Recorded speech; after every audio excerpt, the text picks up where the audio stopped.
आसमान और जमीन को बिल्कुल काला कर दिया जाएगा, सिया कर दिया जाएगा। ऐसा अंधेरा कभी कभी आप देखिएगा कि बाज़ दफा अंधेरा भी आदमी को दहशत में डाल देता है, हालांकि कुछ होता नहीं है, लेकिन कभी कभी ऐसा खूब अंधेरा होता है, आदमी कहता है नहीं मैं इस अंधेरे में नहीं जाऊंगा, क्योंकि ये अंधेरा ही दहशतनाक है। फरमाया सुनो, वो दिन आने वाला है, जमीन को भी हम अंधेरी कर देंगे, आसमान को भी हम अंधेरी कर देंगे, हम सूरज को बिल्कुल जो है नीचे ले आएंगे, जिससे गुम अंधेरा छा जाएगा। और फरमाया उस दिन बंदों के आमाल के मुताबिक अल्लाह अकबर, कहीं आग होगी, कहीं खाक होगी, कहीं सफेद, कहीं सिया, कहीं सुर्ख, कहीं गरम। और फरमाया अगर रोशनी होगी तो सिर्फ अल्लाह वालों के लिए होगी, नूर होगा तो उन्हीं के लिए होगा जिन्होंने महशर के मैदान में अल्लाह अकबर, उन्हीं के लिए नूर होगा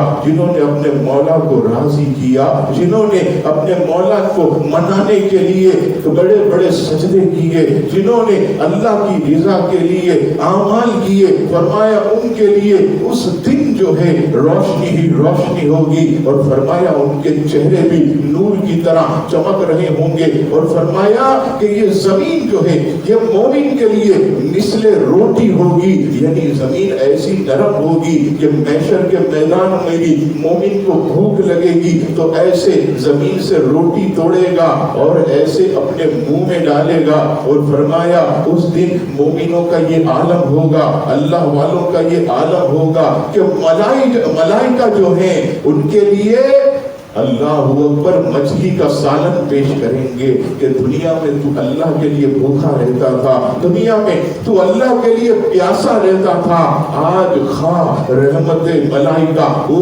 रोटी और सालन पेश करेंगे। लेकिन फरमाया उस दिन क्या आलम होगा कि सब अल्लाह के हुजूर जो है हाथ बांधे हिसाब के लिए खड़े होंगे।